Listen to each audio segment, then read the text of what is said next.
Buckeye Psychic Hurling podcast with your host Mark Kennedy, joined this week by Kieran Collins, jubilant Rory Walsh. How are things, lads? Good, Mark. Yourself? Yeah, Very great, good, Mark. great, all good. I suppose tonight we'll kind of focus on the All Ireland Senior Hurling Championship, guys. Quarterfinals in the books.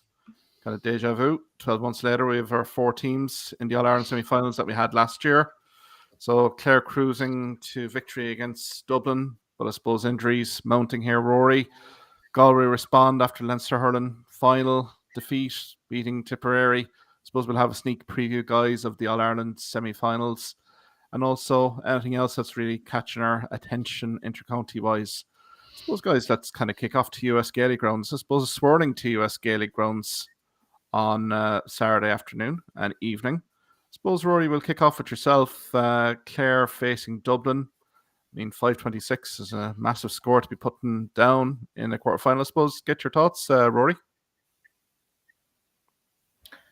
Yeah, I suppose Dublin hung in there for a long spell in the first half and actually had a chance of just briefly before Clare went up the field and finished the second half really strong with 2-2 at the end. Dublin had a chance for a half chance of a goal, and had that gone in, they would have been leading coming in towards half time. But to be honest, like from the very start, you could see that like that central pathway right through the centre of Dublin's defence was wide open, and Clare had exploited it 2 or 3 times, had butchered a goal chance or two, had taken a couple of goal chances. And I said to my brother after 2 or 3 minutes, I said, Clare could get 7 goals here, because they were completely wide open. We're talking players the wrong side of their men on the break. Like I felt sorry, like putting Paddy Doyle, who a young up and coming player in Dublin, putting him on Tony Kelly in his debut season, and like as you can see from the replays, like he's caught the wrong side twice on breaks, and just like there was a fair deal of naivety with how Dublin set up there, and Clare, like with David Fitzgerald running through Kelly, O'Donnell, like they just kind of rampage forward, and it could have been actually a lot worse, because Clare, like definitely in second half, like kind of stopped going for goals and just took their points when they were on offer. So yeah, look, I suppose it brings into question again the whole setup with the third place team in Leinster at the minute, getting to the last 6 in the country when you end up with games that aren't competitive becomes a big issue. But from a Clare point of view, they did the business. As you said, Mark, the worry is injuries. Like already McCarthy out with a finger injury just this week, and then David McInerney didn't start, adding to Conor Cleary, who was out. And then during the game, of course, John Conlon, who looked to have a serious concussion at the time. And then also the other Shane O'Donnell, who limped off as well. So like they are 5 serious players, and the only thing is, like, we're not talking long-term injuries apart from Conor Cleary's, who it'll be 7 weeks in the semi-final when he comes back in. They're kind of like a lot of them are niggly injuries, or ones that you normally put a 2 to 3 week time frame on. But the thing is, like, they might be back and get a clean bill of health to play, but the amount of training they'll have done between now and the semi-final would be a worry, because I'm sure these boys are resting up and being looked after. So that's the only thing. Will they lose a bit of match sharpness and a bit of sharpness you get in training? That's the worry for some of them. Like, I suppose you really want your spine fit, don't you? You want your Conor Cleary and Conlon fit, Shane O'Donnell, like you're talking there, like centre back, full back, centre forward, like vital positions. Aidan McCarthy, free taker. Dave McInerney, with his experience, he's one of the few 2013 players still there. So yeah, look, it's that's the worry, I suppose. But in terms of how they were moving and how the forwards are moving, that was very positive. Yeah, Kieran, get you in there. I suppose general reactions to that Clare win over Dublin. I suppose looking at the game, I think the first, 10 minutes, 5-10 minutes, Clare looked, they got scores on the board, but I don't think they looked that sharp. And totally honest, I think the first 30 minutes, I think Clare were there for the taking. I think if that was the performance Clare put in a semi-final against Kilkenny, I'd be afraid of Clare of where they might be. They could find themselves 10 points down. I think they were, a lot of mistakes, drop balls, wides. I think they got a 1-2 to no score ahead of Dublin, and then Donald Burke was off, and like straight away you're thinking Dublin are in big bother here. But like, to their credit, they outscored Clare by 1-5 to 2 points over the next 15-20 minutes. And at that stage, that 30-minute stage, they were in the game and well in it. But I suppose that 3-minute period before halftime where Clare run off 2-3, that's a sucker punch to any team. And I think from that stage, and then the early goal, Kelly's goal in the second half, that was the final nail in the coffin. But I think Rory said it, like the Red Sea part, and every time David Fitzgerald made a run from deep, it just opened for him, and there was no tackles put in. It was, I think we all thought with Donald Burke on off that might lose them the game, but I think the problem really for them was in defence. It was just non-existent at times there, especially that period before half time and after. I think look, Tony Kelly, he's one of the best hurlers in the country. It was right place, right time, but that's what makes him so good is he's in that space, he's in that right place at that moment, and another great performance, 3-4, and I think Mark Rogers as well. Was a 1-11 he scored and 1-6 from play, but will they get the same space against Kilkenny? They're not going to. Mikey Butler will have different ideas for Tony Kelly, and he's not going to want to see him scoring 3-4 off him. So, well, I think Clare got through the game, and I hope that the result doesn't take away from the true narrative. I think especially of that first half where they were wide open. They were sloppy. There were a lot of mistakes made, and if you put that performance in Croke Park, you're in All Ireland semi-final here. Like there's nothing given away for nothing, and you make these mistakes at that grade, at that stage of a competition, like you're going to get punished. And I hope Clare learn from that. And I think the other side is the injuries. As I said, Rory said a couple of niggly things, but I suppose they will hamper preparation. And I think for Conlon, it looked like a bad concussion, but I think we've seen the side effects of when Conlon didn't take to the field last year against Kilkenny. Like they need him on the field, they need Conor Cleary back. They need a full 15, because Kilkenny are sitting there looking, and based on yesterday's performance, they won't be too concerned with Clare coming in. So I think for Clare, they'll need a serious increase in performance and intensity from yesterday. But look, they're there. The game will do no harm, injuries aside, and I'm sure they're chomping at the bit to try and get revenge over Kilkenny for last year. Absolutely right, a few wrongs. And I suppose, Rory, getting back to you, we can allude to the poor probably start to the game from Clare. Well, actually, they started pretty well in terms of the early goal. Yeah. And there was a bit of a lull, really, wasn't there? But I suppose, what do you bring? And as Kieran said, first 5 minutes. First 5 minutes, they had 1-2 scored, and they'd missed another 1-2, and you're thinking, this is only going to go one way. And like there was a sloppy period, but I always felt during the period that like once they got things right, I don't know, Jordan, I was never overly worried. I would have been had Dublin got that one I spoke about just before when Clare went up. Maybe about 33 minutes, there was a goal chance for them. Paul Crummy actually was one of the only. Kieran was talking about Donald Burke going off early, real hassle inside, and apart from McCallaghan, he scored 3 points. They were the only two guys to score more than one score from Dublin. No other player got more than one score in the game, which is apart from two. And Crummy did cause Adam Hogan problems because he was taking them on every time. And look, it's just something, I suppose, you see so many forwards win the ball and kind of run out from goal, and some players are brilliant shooting over their shoulder and everything. But when you take on a guy like cornerbacks, do not want lads, trying to turn him, as we saw Conor Whelan do very effectively in the second game. They prefer to keep the forward outside, and if he shoots a magnificent point over his shoulder, fair play. But Crummy actually really took on Clare backs. He was the only lad really. Danny Sutcliffe won a good bit of ball, but he's a great talent at switching hurley and catching the ball with his right hand. But like the kind of end product, he had 4 wides in the first half alone, and there were points, as Kieran said, when Clare were looking a bit sloppy and shaky. Had they gone over then, that's really when there could have been signs of an upset. But then just thinking back to Dublin against Kilkenny when they met down in Nolan Park, and Dublin hung with Kilkenny for 50, 60, 55 minutes maybe. And they looked like a Joe McDonough team against Clare. So there's two ways of looking at it as well. If you compare both performances against Dublin now, I know in hurling, like every game is completely different, but just like I don't know, are people reading too much into the Kilkenny game last year? Like I think maybe Kilkenny's performance against Limerick in the final is a bit more realistic as to where Kilkenny are. I think Clare made them stood back last year. Like it was a complete capitulation in a way from Clare, and I'm just hopeful that doesn't happen this time around. Look, if it happens 2 years in a row, like there's serious issues, but look, they're there anyway, and that's the main thing. Like with the way the Munster Championship started, having lost to Tipperary, like if you were told you'd be in an Ireland semi-final, like you'd bite the hand off, to be there. So yeah, and look, there is 2 weeks for injuries to clear up.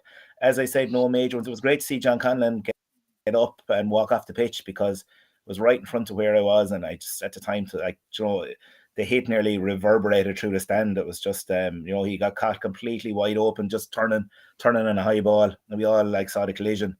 And it was very worrying at first, but look, it was great that he was able to get up and walk off himself. So that was a positive sign, if anything. And look, usually with concussions, you're talking a 14-day protocol. It was a serious concussion, and like the game is on the 15th day. So that's what we were saying. We might have a lot of these guys back, but how much training they'll have done in the meantime is the issue. Yeah, I mean, I think health is the biggest perspective here, but the collision was sickening, all right. So I wish John Conlon well. But I suppose he has that target now of 15 days to get recovered. And I mean, going from 12 months back as well, from the Kilkenny Clare perspective, John Conlon will be eager to get on the pitch there and make an impression. I suppose, Kieran, kind of looking at this Clare performance, particularly that either side of halftime, it really did showcase what Clare are all about here. I thought when they linked play very well through the lines, good things happened here, and they're going to have to do this a bit again against Kilkenny. David Fitzgerald, but particularly Mark Rogers inside, has been, really prominent in the last few games, and I suppose a bit more inside quality ball to Mark Rogers, and yeah, Clare are going to be such a live threat in this All-Ireland semi-final. Yeah, I think, look, we talked up Rogers last year, and I think injury kind of hampered his year a bit, but definitely this year and the last few games in particular, I think he's been really, really impressive. He's a goal target in that inside full forward line, and I even have him as a backup free taker as well. I know Abe McCarthy was out, and probably a big loss in the frees, because I think we've seen Clare struggle in the past with free taking. Tony Kelly, obviously the as good a player he is, sometimes struggles on the dead balls, but I think he's a good backup in there for him. But yeah, Clare, look, they were impressive, but to me, it's just how easy Dublin made it for him. Clare were impressive in running, and I have been in games this year. But I think just like Dublin, the sea's open for him, and at times you're wondering, like, it was junior be defending really. So I suppose, look, the test will be Kilkenny in 2 weeks' time, and hopefully, if they get over Kilkenny again in the All Ireland final. But they have been impressive. But for me, on Saturday gone, I think Dublin just made it too easy for him.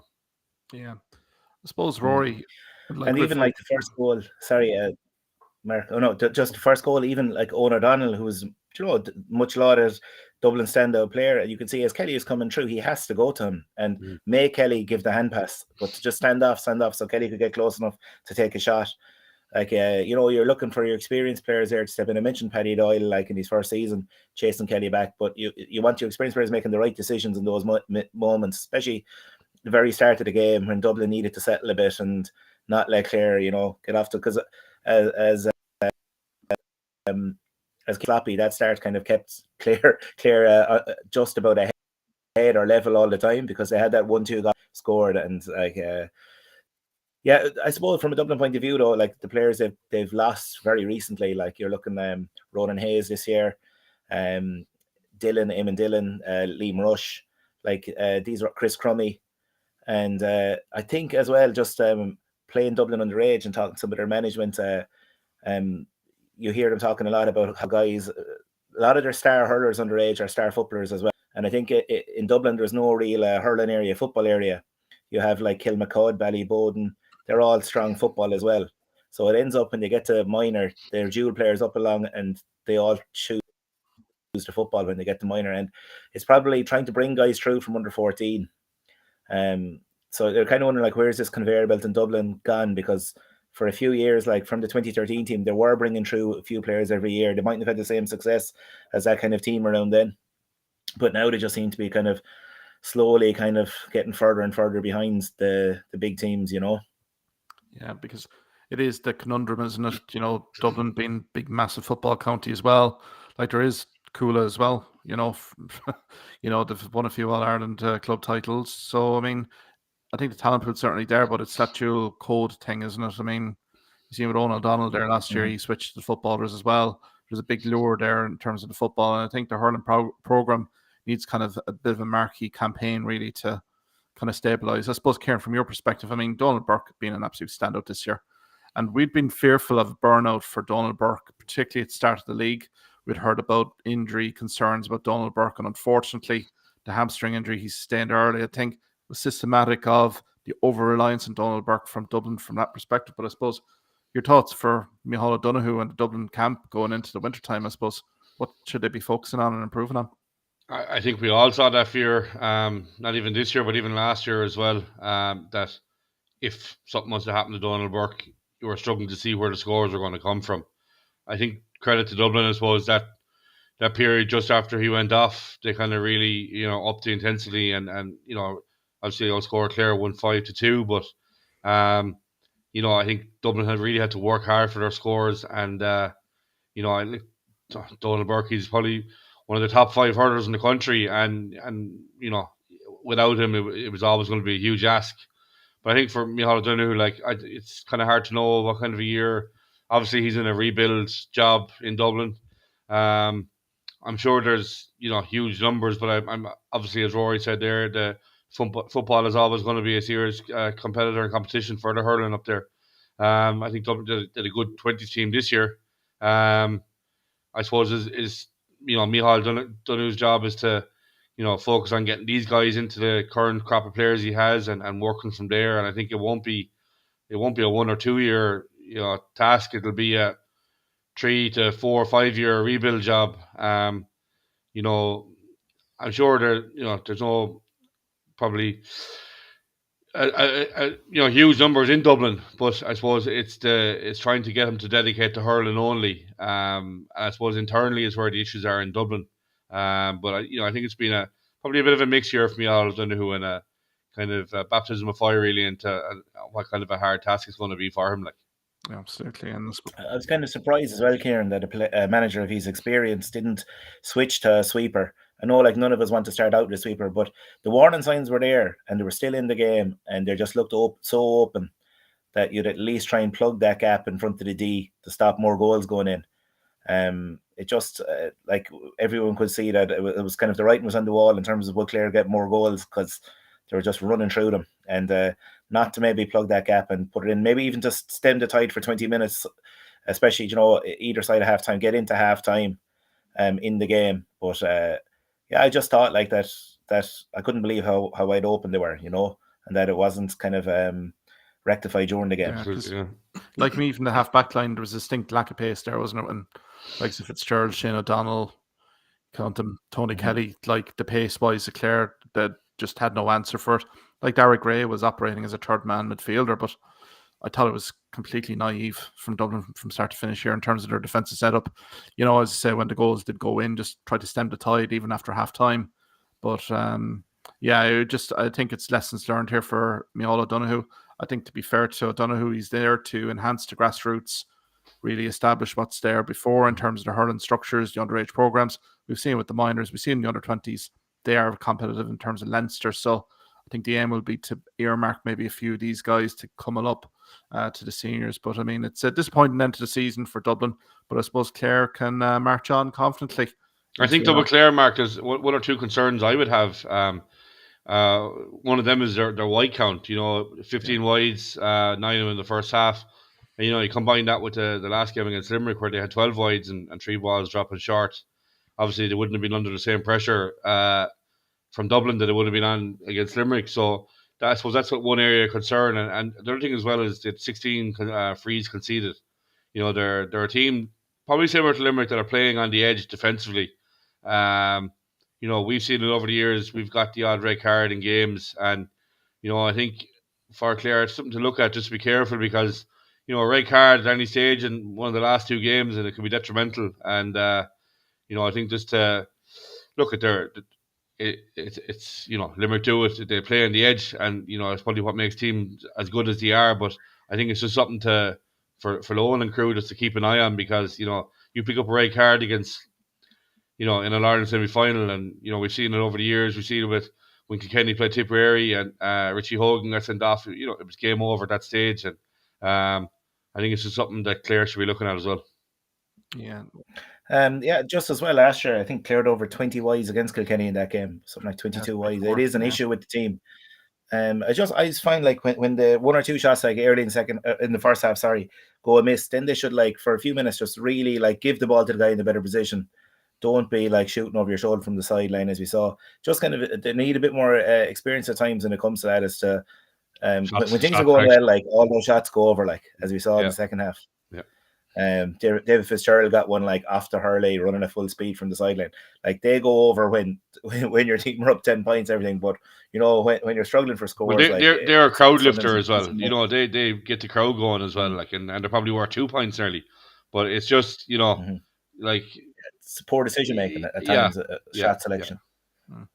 But I think definitely Clare have the ability here, Rory. I mean, look, in terms of running through the lines here, I thought when they just linked up play beautifully from minute 30 to kind of minute 45. I mean, again, completely closed out the game. And I think that's where I think Brian Lowe and James Moran here will be really looking at that videotape, saying if they can really kind of get the middle third to be as cohesive. I thought Cathal Malone went through an amount of ball here. Likes of David Fitzgerald as well, another prominent display off the midfield duo. So I think there was positives, and sure, what can you say about Tony Kelly, like 3-4, like from play, just and he was kind of out of it for a little bit in that opening period, but geez, like he gets the 2 goals in the opening period, and again, some of the points were sensational as well. So I mean, an awful lot of positives here, Rory, I'd say, for Clare as well. It is. Look, the forwards are really clicking this year, like, and just having Mark Rogers fully fit gives a bit more depth. David Reedy came off the bench the last day, didn't look 100% sharp, but it was great for him to get 25 minutes in as well. So from another end, like there are some players returning. Having Aidan McCarthy fully fit again to play this year, never played at all last year in the championship.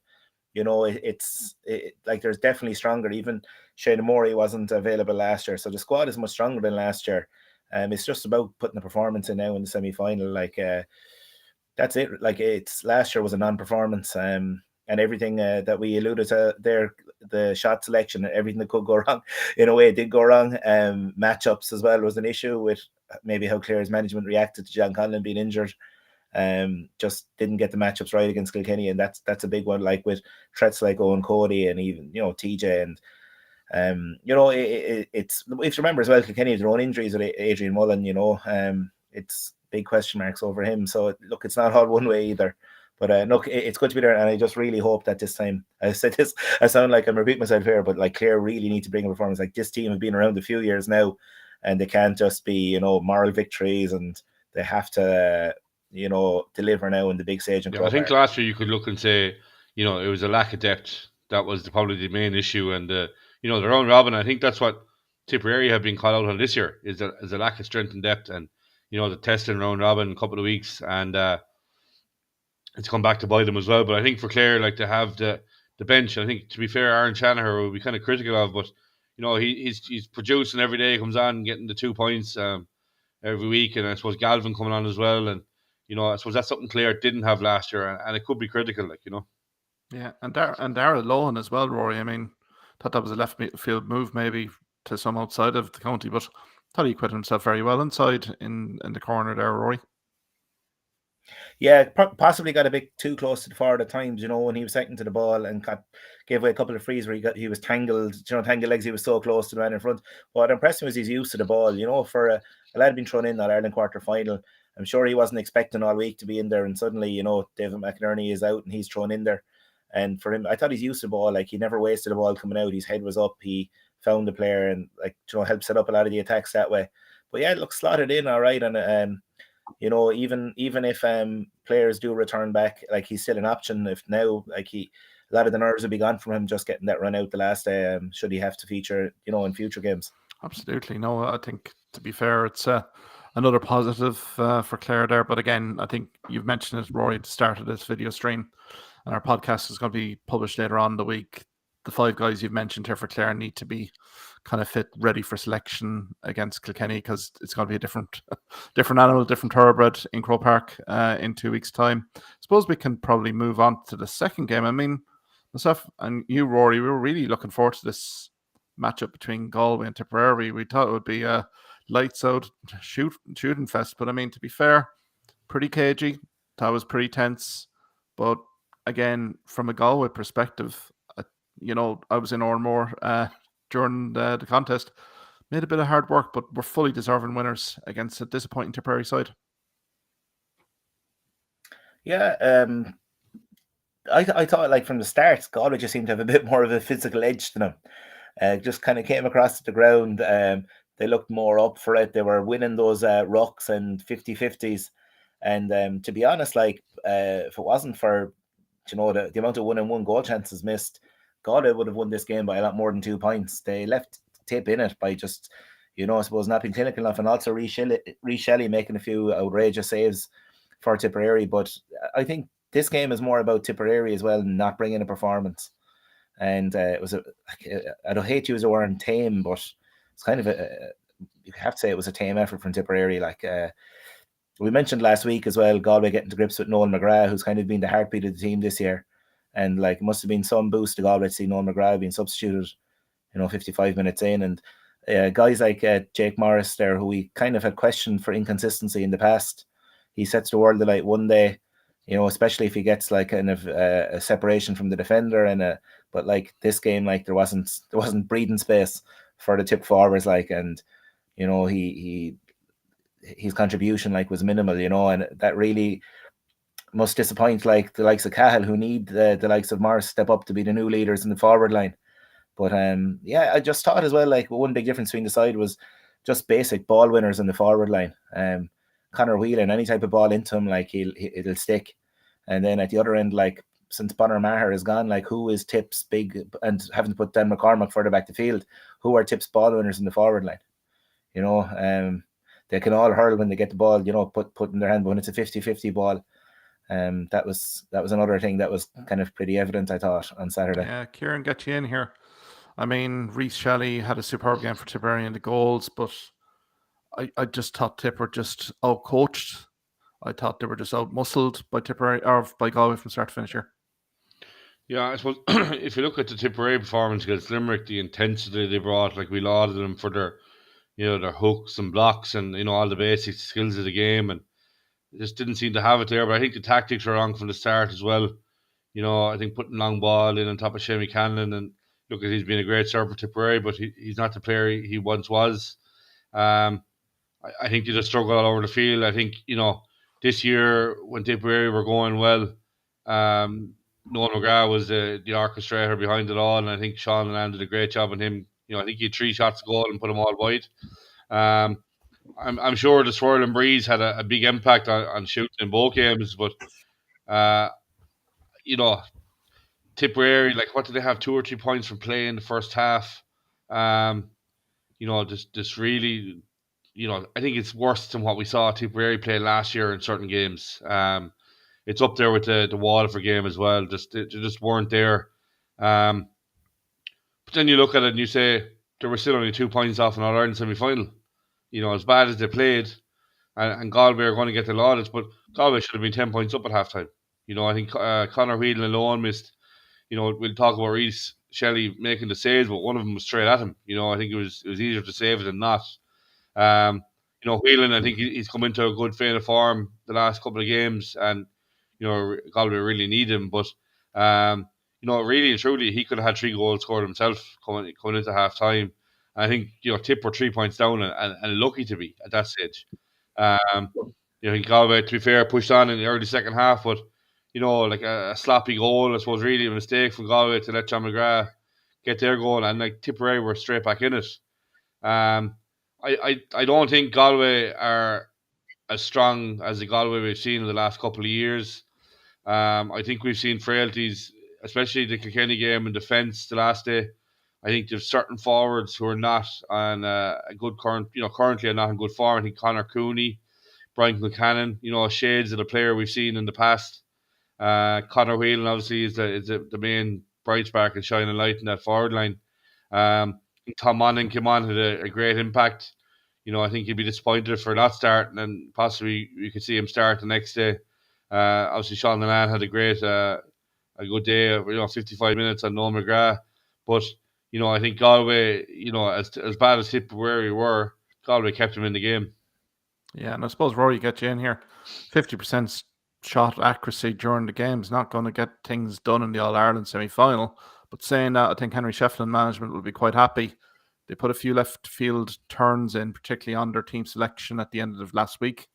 But I felt Keenan Fahy from Ardrahan played very well, dominant under the high ball, with Lenan, who basically nullified the playmaker, the quarterback of Tipperary, in Noel McGrath. And certainly you had Ronan Glennon coming in, and I thought his cameo provided so much energy in that middle third. And I thought it was a case study from a Tipperary perspective where middle third looked sluggish. I'm almost thinking they were running out of gas here, Rory. But I suppose from your perspective, I mean, from Galway, there's plenty of scope to improve, but they'll certainly have no fear for Limerick in 2 weeks' time. No, and I suppose last year they read Limerick so close in the semi-final, and you're wondering, have Galway learned from that? I must say, I thought Shefflin did learn from the Leinster final to this game in terms of tightening up the defence. Like they weren't anywhere near as open as they were at times, and I suppose they learned a bit from the small bit they learned from the Tipperary Offaly game is you cannot give Tip any space whatsoever, because they're all good sticksmen, and Galway just shut down that space to kind of choke the life out of the Tip forward line in a way. And like I just thought, like they were physically an imposing team as well. Like we all know it, like Dahi, Burke, Just Cooney, these are huge men. Like, and they're Porrick Mannion, all over the pitch. Keenan Fahy as well. Like he was a revelation in the game. I didn't know a lot about him going into last year. It was his first season starting last year, and for me, he didn't really set the world alight. But my God, like was he was a force on Saturday evening. And Kieran is right. Like a few of the forwards are misfiring. Tom Monaghan had been misfiring previously and came off the bench, and those 3 points were crucial coming down the stretch. 3 great scores. So yeah, I suppose Shefflin now has to kind of, is he going to go with form again, or is he going to maybe have 1 or 2 to come off the bench and do that, especially against Limerick, where maybe last year when it came down the stretch, Galway, when the substitutes came on, Limerick were bringing on David Reid, he came on, scored a bit, and then Cathal O'Neill, whereas Galway weren't getting scores off the bench. So I suppose there's a lot to think about from Shefflin. The only thing, again, I'd say is like, they will match Limerick physically, as we know. That's one thing you have to do against Limerick is, because like you're coming up against Hegarty, Hayes, big men, Will O'Donoghue as well. Like, so Galway have that. But again, look, there's a lot for them to work on. They probably, a reason as well, their forward line looked a bit, kind of at times disjointed, was because their backline, they pulled so many men back that when sometimes they just had to launch a ball where it was a 1v2, and so unless it went to Conor Whelan, like who was winning a lot of the 1v2s, at the other side, like it was just coming straight back out again.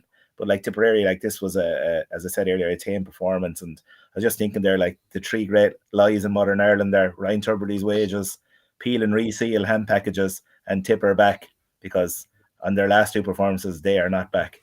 No, you take that Offaly performance out of it, Rory. There has been a dip in performance quite clearly here. And again, from a team and a management that have basically set up to really nullify space inside in that Tipperary full forward line. So I think there's question marks here for Tipperary. I think it'll be a long winter here, Kieran, for them, and particularly for Liam Cahill and Michael Bevins. I think the tactics, even the preparation, I'm thinking of the injury list that they've had to have. I think that's no coincidence. And you're looking at Waterford as well, the end of their tenure as well.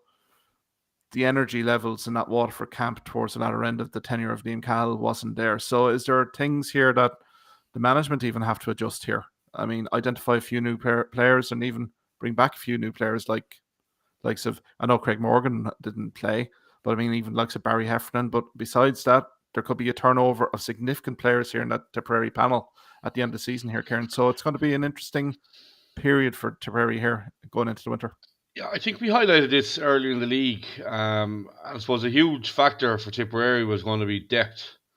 And I think that's what we're seeing now is the lack of depth that Tipperary had. And I think you could probably compare it to maybe Clare last year, where after that Munster final, Clare, I think definitely that Wexford game, they were there for the taking that day, and then against Kilkenny, it was like a burnout.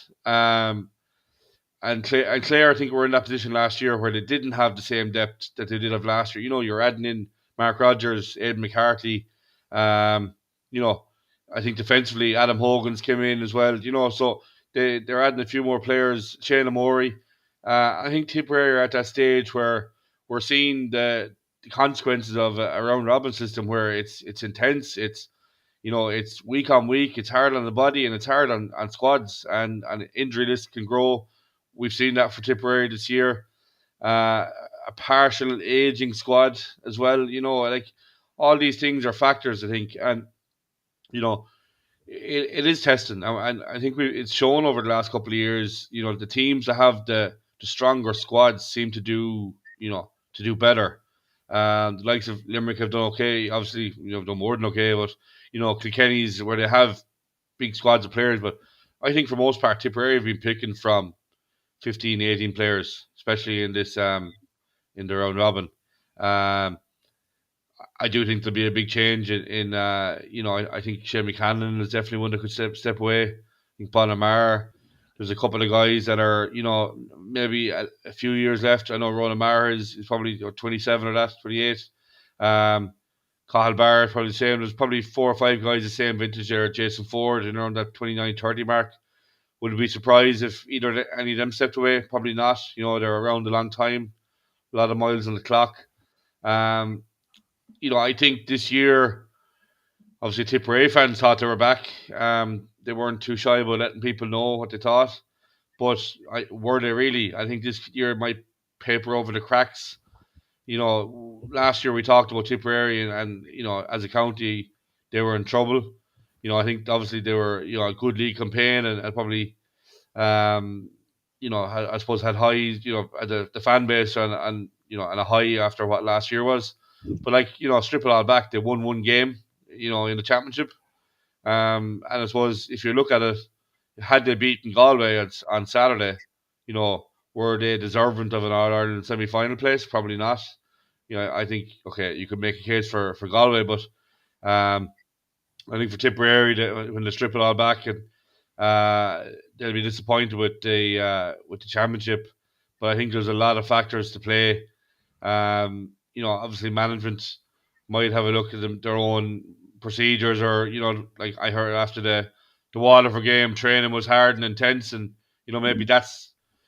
I think for most teams, like when you're in the round robin, it's more recovery at this stage. Getting from game to game, and having big training blocks in between a round robin series could be detrimental to squads.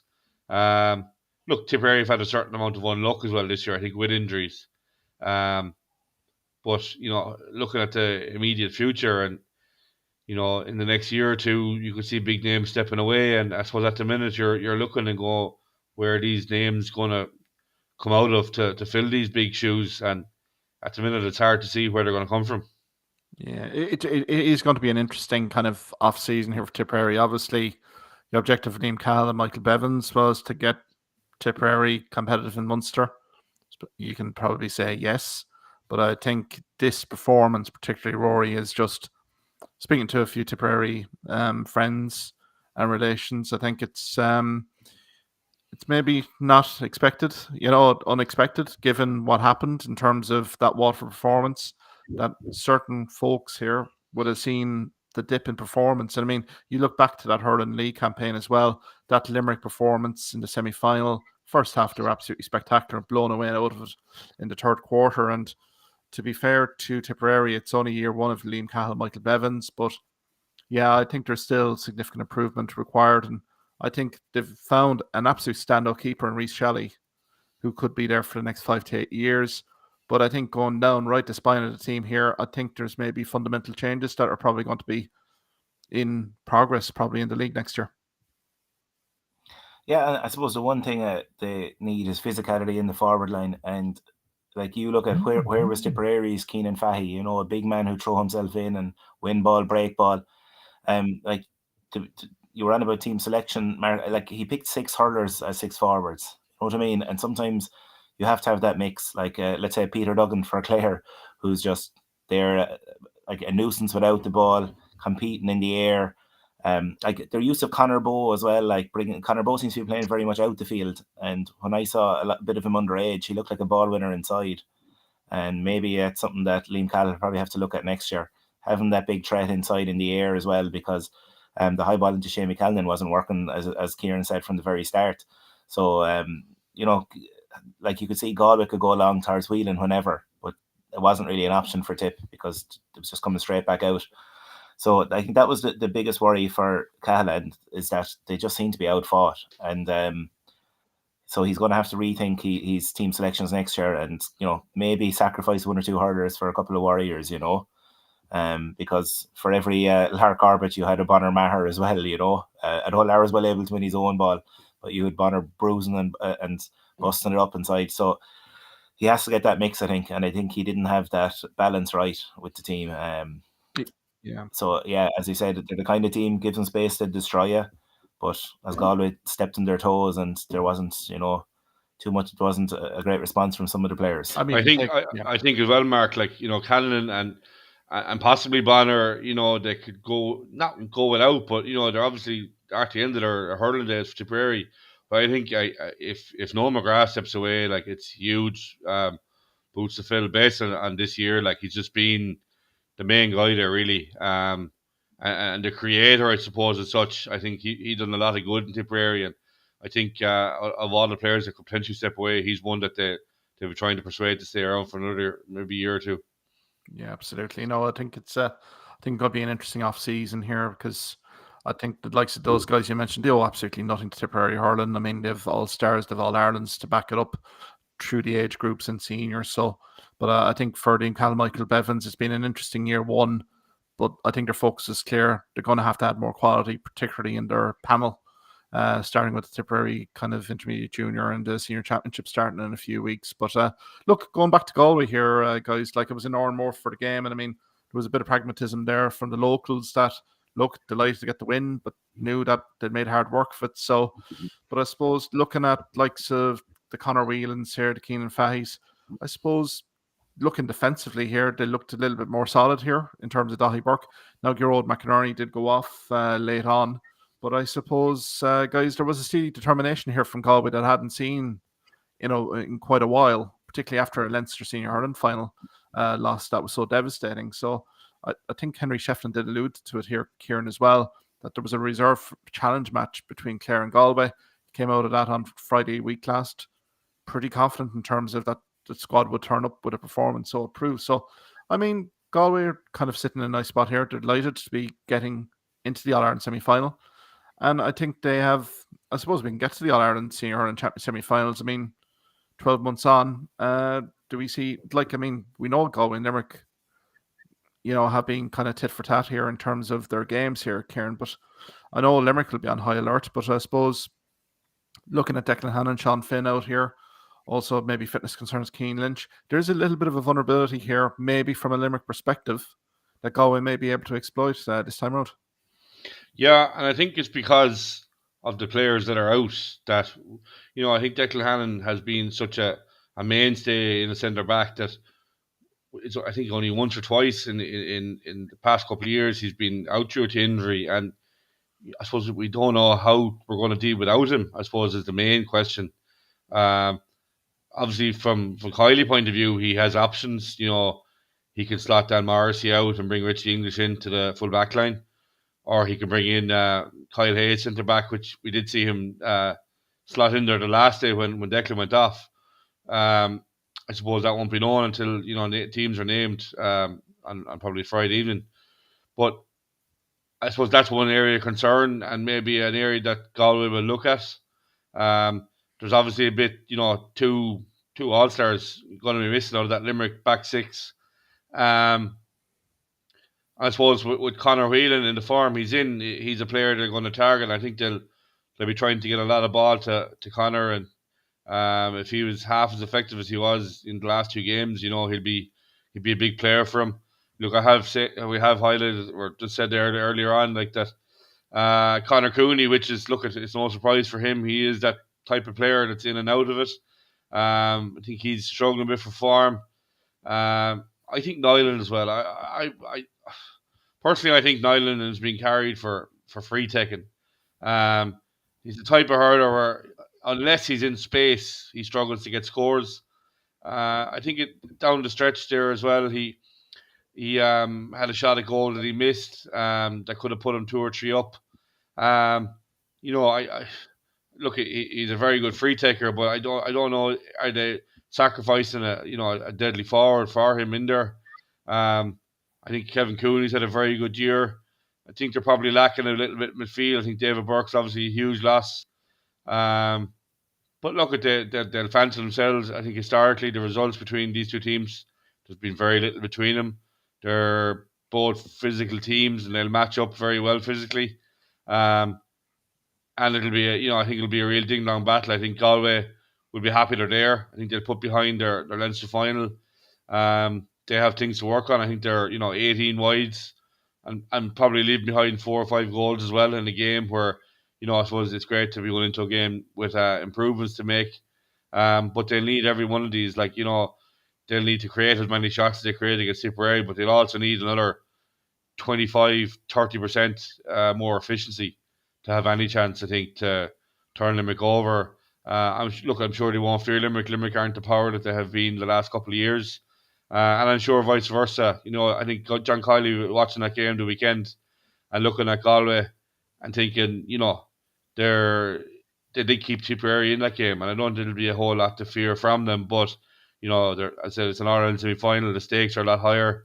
I think maybe past form goes out the window a little bit. It's all on the day now, and I think it'll be a ding dong battle. And I suppose, look, it's going to be either team can win it without surprise. And I suppose for me at the minute, I'm going to get headed to Limerick just on, I suppose the form that they're, how well they do in Croke Park. And I suppose they have had Galway's number the last couple of years as well. And as I think I said earlier, I think Galway this year so far haven't been as strong as but they have been maybe last year or the year before. And I think just based on that, I'll be heading into Limerick. Yeah, Rory, get you in there. But I suppose from the Galway side, things are progressing nicely now. We're into an All-Ireland hurling semi-final. The old Limerick won, and I think Henry Shefflin and management may have stumbled upon a bench impact here. Looking at Tom Monaghan here from Crockwell, I say disappointed that he wasn't starting, but what a reaction, 3 points coming on the bench. Conor Cooney as well could come up with up trumps here. So I think, Rory, look, there's massive respect between these two counties, Limerick and Galway. I think they know each other fairly well, and I suppose, Rory, look, Galway have every chance of pulling a result and getting into an All-Ireland hurling final. Yeah, and just kind of to go with what Kieran said there about, I think when it comes down to stretch as well, like Limerick have come out at the right side of tie games a lot recently, and it becomes an art form and just eking out and scratching out a win. And from Limerick's point of view, it's just the fact they remain composed and they don't they don't panic shoot or whatever. Like we saw a bit of panic set into the Clare forward line the last 10 minutes of the Munster final. It set in with Galway last 10 minutes, and I'm sure it's something Shefflin, a man who never panicked under pressure situations, be trying to get across to the players that they have to stick to what they do, create a proper scoring chance, especially when it's coming down the stretch. But yeah, as Kieran said, these teams do match up very well, and just like the fact that it's probably going to be a tight game and Limerick win so many of these tight games, that you just give them the nod there. One thing from a Galway point of view they can't do the next day is, we spoke about how defensive Galway were and they were turning tip over, and then for a while they were trying to, at the very start of the game, they were trying to play the ball short and work it up, and then midway through the first half they just started launching ball themselves. There's a bit of tennis going on for a while with just tip launching the ball up, Galway in it, launching back up the field. The distribution was really poor. And you give the ball away against Limerick, they're not going to launch it back to field. They're going to work it to, they're so good at working the ball out, and their patterns of play with Kinark have, they know how to work the ball into position where they can, hit more than a 50-50 ball into a forward. So that's something Galway cannot just give away possession against Limerick. They're going to have to be a lot, more protective of it. And as well, Limerick will realise, and we're talking about injuries in the backs, they're going to have to get the correct man on Conor Whelan. And maybe even like if Galway plays defensive as it is against Tip, maybe double up on him, cut off the space in front of him, because Tip did leave a lot of space in front of him, even though Tip had an extra defender back there. So look, it's just a couple of things tactically that I suppose both management teams will be thinking about how to exploit at the other end. But look, it is set up to be a good final, like good semi-final. Sorry, two good ones in a way, because it's the same matchup from last year, and you know you'd be surprised if it's the same result in both games. Like it would just be a bit uncanny, but it could easily happen, I suppose. But at the same time, we might have a new final as well, because there's nothing really between the teams in either semi-final. Yeah, I mean, we can probably go to that Clare Kilkenny game just a preview, given that next week we'll have the more in-depth one. But I suppose even Kieran, even start from you in terms of, we haven't really talked about Kilkenny too much in this live video stream tonight, but I mean, they do have a few injuries to contend with, but all in all, everything's pretty quiet down in Kilkenny, which is ominous enough here for Clare on the other side. And I suppose, look, the Leinster performance, Derek Ling and management would have probably identified a few areas of concern, but again, the resiliency, determination, the injury list that Kilkenny had to contend with on that Leinster hurling final, and to secure Bob O'Keefe in that manner should bode well for them in an All-Ireland semi-final here. Yeah, I suppose there's a couple of ways you can look at it. I think Kilkenny were very strong in that first half in the Leinster final, but I think the fact that there was a 10-point turnaround in that second half where they were 8 points up and Galway went 2 up, and that's something that won't be that Derek Ling won't be happy about. I think player-wise, looking in, I think Adrian Mullen is key. I think he's crucial that Kilkenny get him back on the field to work in around the middle of the field while he does. The scoring threat he brings as well. I think for Clare, Clare need to get their strongest 15 back on the field, and I think defensively is where they definitely them on back in.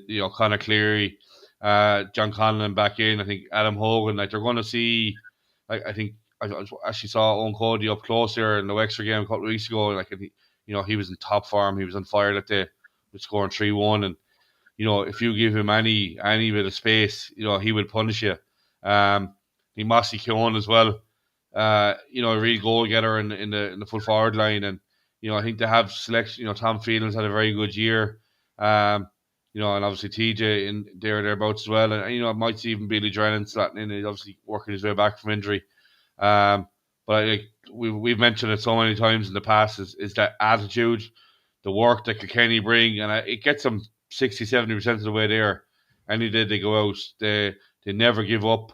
And I'm sure they'll have their homework done on Clare as well. And obviously Clare will have learned a lot from last year, but Kilkenny are not going to lay off, and I'm sure they'll have seen their possible weaknesses in that Dublin game the weekend gone by. But yeah, I suppose with the extra 2 weeks break as well, it bodes in their favour. But it's going to be a real. It won't be a game that happened last year. It'll be a really close game, and I suppose if Kilkenny lay off and let Clare get a run, of 8 or 10 points on them in a certain period of the game, it'll be Clare in that final. Because I think if Clare do get it right and get the strongest team in the field, I think it will be a big ask for Kilkenny, but it's just so hard to write them off. Yeah, Rory, Clare look to win on Sunday week. What are the key areas here that they should be looking to basically get a result on? Yeah, I think the Kilkenny backline can be got at. Like they no longer have the great defenders like the JJ Delaney's and all that. Like they look a bit patchy at the back. Like Galway put 226 in them, and they had two spells. They won 6 in the first 5-6 minutes of the Leinster final, and then that period Kieran was on about in the second half when they went from 8 points down to 2 points up, like 10 points. And Clare are a team that when they do get a run, as we've seen in the games like against Cork up and Ennis, like they can score heavily very quickly. And as Dublin found out in the 2 or 3 minutes before half time. So I think Clare will be looking back at the Leinster final and looking at some of the frailties in the Kilkenny backline, and Wexford exposed them as well. So look, there is I suppose if there's weaknesses in both teams, it is their backlines. But so you're looking at a shootout, but it'll probably turn out to be the opposite. Then both teams will overcompensate a bit, like Galway and Tip. We're predicting a big shootout as well. Look, that's probably, I suppose, where Clare can get at them. I think as well, like maybe the motivation has to be with Clare to after last year, and it was a non-performance, and that, like, knowing the way Lohan is, like, that'll be used as a stick to beat them with over the next 2 weeks to try and get them to deliver a massive performance now in the big stage. But again, look, it is hard to call it, as you said, 2 weeks out in terms of injuries. You just need to see who Clare will have back. Like, if you're missing the spine of the team, it's going to be a tall order.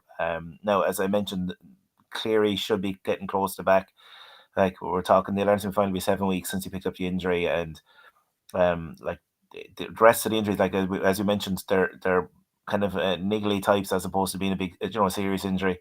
Adrian Mullen's injury seems to be, a bit more serious, but again, he's had time, as Kieran said, 4 weeks as well, since the Leinster final. So, look, I don't know. I have a feeling that Clare are in a stronger place this year than last year. I don't know. Like, I thought everything last year, like, for Kilkenny, went well for them. Like, as I mentioned, Clare still created a serious amount of scoring chances, but hit most of them 30 yards wide. There has to be something Clare look at again. And I suppose the pressure's on Tony Kelly now as well, after having a poor performance last semi-final. To really, like, really show, that he can lead this team as well, and when it gets to All-Ireland semi-final stage. So I think there's a lot of motivation for Clare. And again, as we pointed out with Kilkenny, you always point out, it's so hard to beat them, and that they play like a team that have never won anything. Like, their hunger and fight down to the last minute. Even we saw the last seconds of the Leinster final, they're never beaten until the final whistle. Even the All-Ireland final last year, like, for me, Limerick looked 7-8 points better team, and suddenly, with a few minutes to go, Kilkenny are right back in it. Like, it's just, that's the way they are. And Clare kind of found out to their power last year, like that. Kilkenny are going to bring a certain level of performance in Croke Park in the Ireland semi-final day, and you have to at least match that to have any hope. And I just a bit more positive now this year compared to last year. But again, look, it's so hard to call either semi-final, especially at this stage out, until you maybe see starting teams that have a bit more of an inkling. But are we to believe starting teams going into it either? But look, they're really, like, two good games to look forward to. And again, look, as I mentioned, I'd be surprised if it's the exact same outcome as last year with Kilkenny Limerick in the final. I know could turn out that way, but you'd imagine one of them would be turned over. Yeah. So, guys, I know we're probably 2 weeks out here. We'll do the in-depth preview next week, but I suppose, given what we've seen so far this season, heading into the All-Ireland semi-finals, who's our tips here? I suppose, Kieran? Tip to win it? Yeah. Look, bias aside, I try bias aside, but I think Limerick have probably started the year. Obviously, they sauntered through the league campaign, and I think round robin they've been building slowly. I think if they can get Cian Inch back in the field, it's going to be a huge plus. Definitely the injuries to Declan Hannon and Sean Finn are huge negatives, especially at the back. Not sure, Declan, if we did get through the semi-final, will he be back for the final? I think a lot of it is the unknown, because it's rare we had to play without him. He's such a distributor, such a good distributor of the ball, and the balls he gives inside. I struggle, Kyle Hayes, can he play the same role? Or will they, what I think, so I'd like to see is maybe David Reedy in, like, a third midfielder role, in front of, if it's Kyle Hayes or Dan Morrissey, in to distribute balls. He showed the last day against Clare. Some of the balls he played inside were exquisite, and maybe leave Peter Casey inside and have Reedy play more deep. It's just another option maybe. But I think injuries aside, all four teams are going to have to contend with injuries, and I suppose at this stage as well. But I think Limerick, as you said, it's their, if they can get to the final, it's that record, like 12 finals, 12 wins. It doesn't happen easily. It's a fair feat. They just don't know how to lose in finals, and I think if they can get over Galway and get there, and if it does end up being the trilogy that we're hearing in the media, geez, the build up will be huge up for the 2 weeks. Limerick, Clare, neighbours. Clare have beat Limerick. Limerick have beat Clare this year, and I suppose it'll be the game that defines all. But just for me at the minute, you have to give it to Limerick. They're the All Ireland champions, going for 4 in a row. I think you'd be not giving them the respect that's due if you didn't nod it to Limerick. And look, they've had their not issues this year, but they've had non-performances by certain players in certain games. But I think they are building game by game. I think it's Kylie, always says the incremental improvements week on week is what they look for. I think they do like Croke Park. I think the record will show that they play well when they get there. It will be very hard to beat there. I think if Limerick don't win it, the team that does go and win it will earn it. Yeah, indeed. Yeah, Rory, yourself, seems like you're thinking, Clare, All-Ireland semi-final win. Who are you feeling Limerick Galway side? Look, again, Limerick are the team to beat, as Kieran said. Until they're beaten in Croke Park, they have such a good record there as well, and it's just they know how to win the tight games. Galway are going to be incredibly dangerous though, and you'd just still wonder with the injuries. I thought when Hannon went off the last day, Clare, that was part of Clare coming back into it. I know it's hard to adjust. It's easier to adjust when you 4 weeks to adjust to his loss than let's say 4 seconds when you're trying to think throw a lad in there during the course of the game, because Clare had a bit of joy down that wing where Kyle Hayes left. So yeah, you'd have to, until Limerick are beaten there, you have to give them the nod. I don't think Limerick are, and Kieran said this, they're not as strong as they were. They don't seem to be as strong as they were last year so far.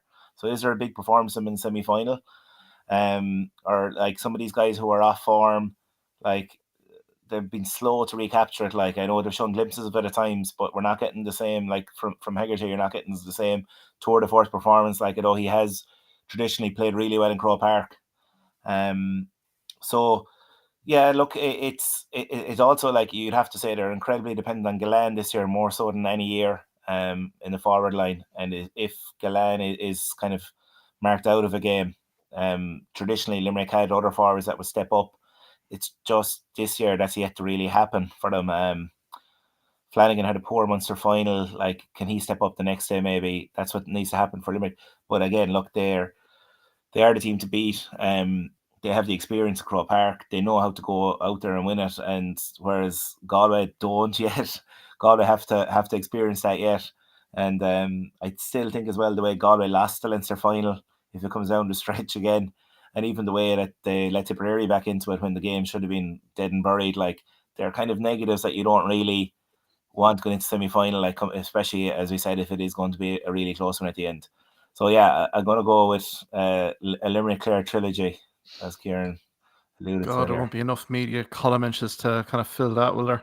To be fair, but yeah, guys, it's been a lengthy one tonight anyway. I know next week, look, we'll have a more in-depth look at these two mouth-watering semi-finals anyway. But I suppose many thanks, Rory, many thanks, Kieran, for coming on tonight anyway. I suppose it's been an interesting weekend, last weekend, with Clare and also Galway making it through. So will Lightning strike twice? We'll find out in 2 weeks' time. But I suppose until next week, guys, enjoy the weekend. We'll chat next week. Cheers, Mark. Thank you. Take care.